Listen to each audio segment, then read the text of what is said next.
Hey guys, so I just wanted to come on here and do a quick little comparison here between the new OnePlus 5T and its predecessor, the OnePlus 5, because I think some people might be wondering, is it worth it to upgrade here from the 5 to the 5T on the left, given that it is like the same kind of price. I think there's definitely some things that you need to be aware of in terms of the changes, and whether those changes are enough to justify, upgrading or side grading here. So we're just going to first have a look at the performance between the two. Both of them are 6 gigs of RAM, and we can just restart them just to see the boot up. Both have Android Nougat still no Oreo.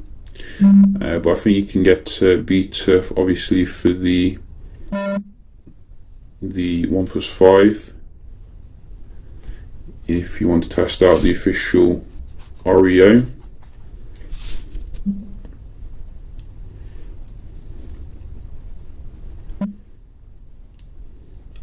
You can see definite improvement when it comes to the boot up, but only just. So obviously the main thing you will notice is the enhanced area of screen that you do get with the 5T, which really looks amazing, given that it's only 1080p. Usually on this sort of display you want a 2K display, but the brightness, the viewing angles, etc., absolutely fantastic. No more jelly effect as well, which you can really see when you start to install a lot of apps. That is a big improvement. Also, we don't have a fingerprint scanner on the front anymore, so it's on the back here. That is something to consider whether you like it on the front or back. But the biggest thing that I do enjoy is removing these physical buttons down here, because I always get them mixed up which one's which. I usually put the on-screen buttons on, but on the OnePlus 5T I have more space for the on-screen buttons here, so that's a welcome change. We can just have a look how they do compare then. I have installed a few apps. I think everything's closed down and up to date.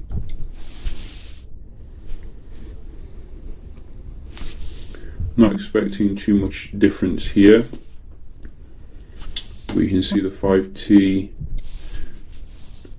seems to be a little bit snappier.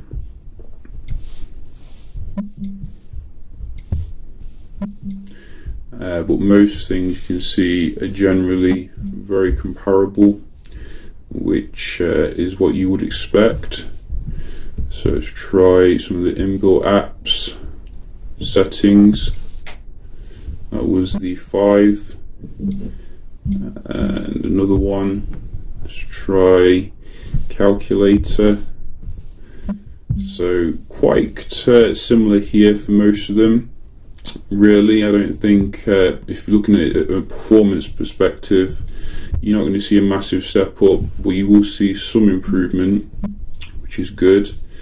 Let's just have a look at the Geekbench.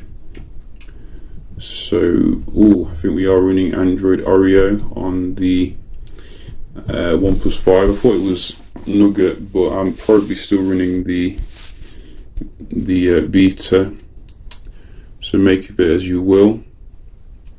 I have quite a few phones, you see, and it's hard to keep up.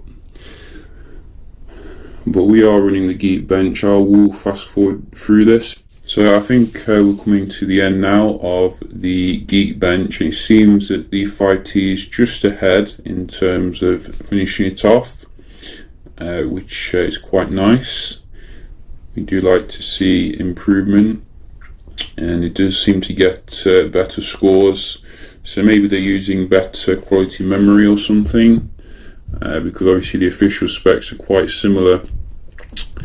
But quite interesting really, I think, in terms of the actual speeds of the devices, because I think really what I wanted to see with the 5T is something interesting in regards to like the camera, maybe implement a wide angle solution or something. Let's just check the Wi-Fi scores. So again, we're on the wrong server.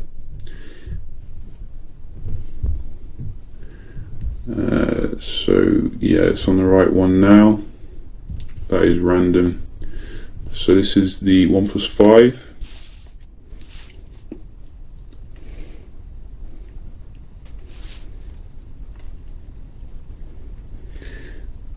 Still very comfortable here. We did do a soda test actually with the OnePlus 5 and I've not had any problems, but I think you're getting enhanced waterproofing on the 5T. So why is it, what does it love about Manchester so much? I don't understand. Let's just, where am I? Where is it? There we go. Oh, let's try again. Phone really wants to be in Manchester. So, so you can see OnePlus 5 taking the crown when it comes to the Wi-Fi. I do think that was a one-off based upon what I've seen. You know, I think it got lucky there really, but you can see the OnePlus 5 still has fantastic Wi-Fi performance, and there's not really that much difference there.